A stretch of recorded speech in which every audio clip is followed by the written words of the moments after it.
வணக்கம் ஃப்ரெண்ட்ஸ். நான் நல்லா இருக்கேன். நீங்கள் நல்லா இருக்கீங்களா?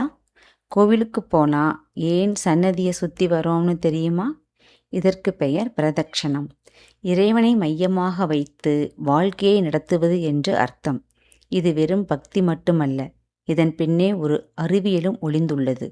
கோவில் கர்ப்பகிரகம் பூமியின் காந்த அலைகள் அதிகம் உள்ள இடத்தில் அமைக்கப்பட்டிருக்கும்.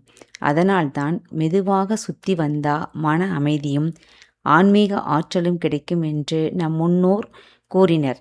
அறிவியல் ரீதியாக பார்த்தாலும் மெதுவாக நடப்பது மன அழுத்தத்தை குறைக்கும்.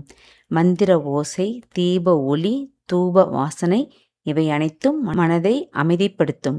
கோவிலின் தரைப்பகுதி பெரும்பாலும் கருங்கற்களால் ஆனது. வெறும் கால்களால் நடக்கும்போது பாதங்களில் உள்ள நரம்புகள் தூண்டப்பட்டு நம் மன அழுத்தம் குறைந்து அமைதி கிடைக்கிறது. குறிப்பாக 3, 5 அல்லது 9 முறைகள் என ஒற்றைப்படையில் சுத்தும்போது அந்த ஆற்றல் முழுமையாக கிடைக்கும். கோவிலை சுற்றுவது என்பது வெறும் பழக்கம் இல்லை, உடலும் மனமும் இறைவனை நோக்கி திரும்பும் ஒரு ஆன்மீக பயணம்.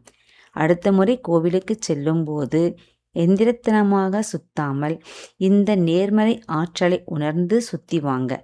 இது போன்ற சுவாரஸ்யமான தகவலுக்கு நமது சேனலை லைக் பண்ணுங்க, சப்ஸ்கிரைப் பண்ணுங்க, ஷேர் பண்ணுங்க. மீண்டும் ஒரு நல்ல தகவலுடன் தங்களை சந்திக்கிறேன். நன்றி.